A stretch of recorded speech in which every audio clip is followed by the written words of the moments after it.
مساء الخير على احلى متابعين. لو بتحبوا الاكل البيتي يبقى مكانكم معايا هنا. انا اسماء سليم، وهنا هتلاقوا وصفات سهله وسريعه وكمان اقتصاديه. تابعوا الفيديو للاخر، متنسوش اللايك والشير. لو اول مره تشوفوني في القناه فعلوا الجرس عشان يوصلكم كل جديد. النهارده هنعمل طريقه باميه بطريقه سهله جدا، بطريقه امهاتنا.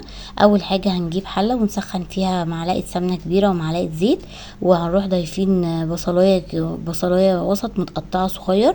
وبعد ما تصفر البصله هتروحي ضايفه عليها اللحمه، وما تقلبيش اللحمه. يعني انا هنا معايا كميه نص كيلو لحمه، ما تقلبيهاش غير لما تحسي ان هي خدت لون من تحت، عشان تفضل محتفظه بالجوسي جواها ما تنزلش الميه.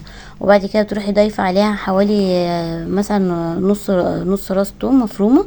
وبعد كده اول ما تقلبيها كده شويه هتروحي ضايفه عليها كوبايتين طماطم مضروبين في الخلاط. وبعد ما تتسبك هتروحي ضايفه نص كيلو باميه. دي الباميه كانت عندي انا متفرزه في الفريزر. بعد كده تطلعيها من الفريزر تحطيها على طول في الصلصه السخنه، ما تسيبيهاش تتركن بره عشان تسيح ولا حاجه. وبعد كده تروحي ضايفه عليها ليمونتين معصورين، وبكده تكون اكلتنا خلصت النهارده وبألف هنا.